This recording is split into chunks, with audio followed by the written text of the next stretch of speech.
Doctor Mohammad ইউনূসের সর্বপ্রীতির সবচেয়ে বড় example হচ্ছে স্বাস্থ্য উপদেষ্টা। সবসময় বলে আসছি, এই স্বাস্থ্য উপদেষ্টা এটার কোনো প্রয়োজন নাই।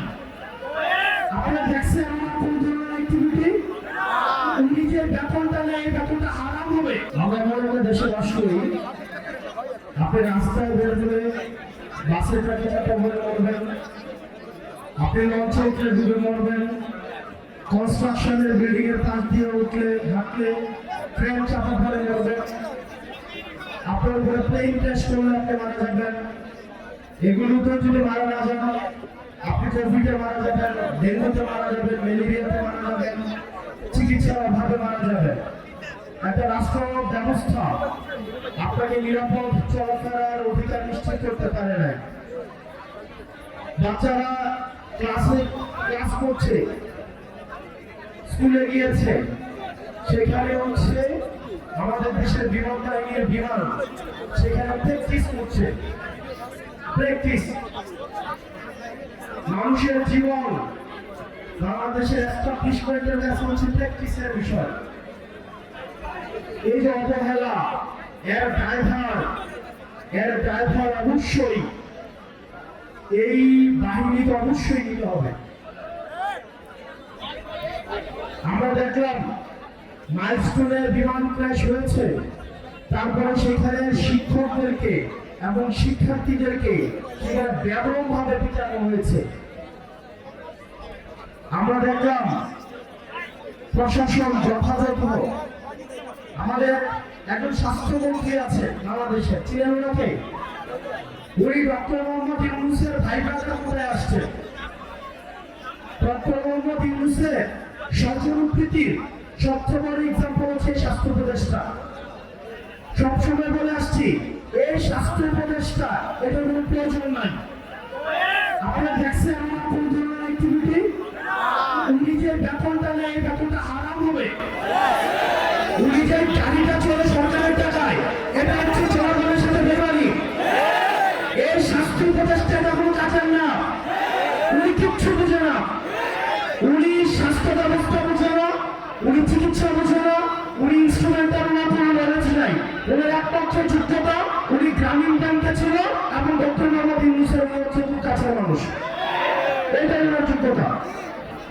এই স্বাস্থ্য উপদেষ্টা নিয়ে আমরা কি করিব? এবং দুঃখজনক বিষয়, উনি নিজে চিকিৎসা করাইতে সিঙ্গাপুর যায়। উনি চিকিৎসা করাইতে নিজে সিঙ্গাপুর যায়।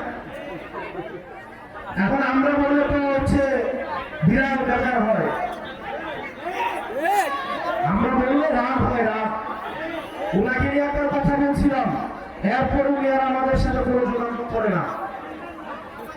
এই স্বাস্থ্য উপদেষ্টার অনীতিবিলম্বে এই জনগণের যে টাকা পয়সা উনি বেতন দিছে, সেগুলো রাষ্ট্রদার কোষাগারে জমা দিয়ে ওনার অনীতিবিলম্বে পদত্যাগ করা উচিত।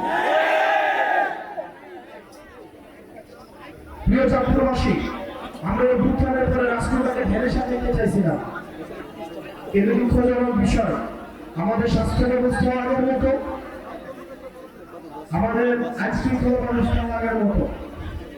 আপনি দেখবেন আমাদের দেশের সিভিলিয়ানরা কখনো হিরো হয় না, যার কারণে আমাদের এই যে মাহিরিন ম্যাডাম, যিনি এই মাইলস্টোন কলেজের 20 জন শিক্ষার্থীকে নিজে উনি উদ্ধার করেছেন, পরবর্তীতে উনি নিজের জীবন চলে গিয়েছে, উনি নিজে নিহত হয়েছেন। আমরা মাহিরিন ম্যাডামকে আমরা রাষ্ট্রীয়ভাবে আমরা যথাযথ মর্যাদা দিতে পারি না,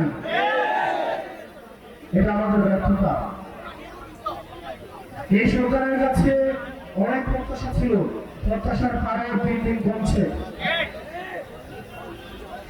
দিন শেষে আপনাদের কাছে আহ্বান জানাবো, দলমত নির্বিশেষে আমাদেরকে ফেসিবাদের বিপক্ষে আমাদেরকে অবস্থান নিতে হবে। আপনারা গতকাল দেখছেন লাশের উপর দিয়ে এই আওয়ামী ফেসিবাদ আবার তারা হচ্ছে রাজনীতি করার চেষ্টা করেছে। আমরা ফেসিবাদ বিরোধী রাজনৈতিক দলগুলো সুতাহত, যারা বাংলাদেশকে ধারণ করে আমরা সুতাহত, কিন্তু আওয়ামী লীগ যদি ফেরার চেষ্টা করে তাহলে এই সব শক্তিতে পরিণত হয়ে এই আওয়ামী লীগের চ্যাপ্টার তো আমরা ক্লোজ করছি, ভবিষ্যতের উত্থানের যে কোনো সম্ভাবনাকে আমরা একদম নাই করে দিব। প্রিয় চট্টগ্রামবাসী, আপনারা সজাগ থাকতে হবে, বেশিরভাগ বিরোধী রাজনৈতিক দলগুলোকে ঐক্যবদ্ধ থাকতে হবে। আমরা একসাথে একটা সুন্দর বাংলাদেশ বিনির্মাণ করবো, যে বাংলাদেশের রাস্তায় বেরোলে আপনাকে দুর্ঘটনার সম্ভাবনা থাকবে না, যে বাংলাদেশে আপনার সুচিকিৎসা নিশ্চয়তা থাকবে, যে বাংলাদেশে আপনার বাচ্চা স্কুলে পাঠাইলে বিল্ডিং ভেঙে পড়বে, আকাশ থেকে প্লেন ভেঙে পড়বে, এই ধরনের রাষ্ট্র ব্যবস্থা আমরা চাই না। এগুলো তদন্ত করা হলে হাসিনার আমলে কি পরিমাণ দুর্নীতি করা হয়েছে আমরা শুনছি। বিমান বাহিনীর সাবেক প্রধান নাকি ৩,০০০ কোটি টাকা দুর্নীতি করছে।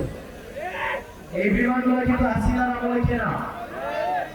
আমরা বিমান বাহিনীর যে ভাইরা রয়েছেন, আমরা আপনাদের নিরাপত্তাও চাই, আপনাদের নিরাপত্তা কিন্তু ঝুঁকিতে রয়েছে। এইসব ইনস্ট্রুমেন্ট এগুলো কি সঠিক কিনা, ঝুঁকিমুক্ত কিনা, সেগুলো আপনাদের বিবেচনার সুযোগ আসছে। আপনারা সেগুলো বিবেচনা করুন, নিজেদের আবার পুনর্মূল্যায়ন করুন।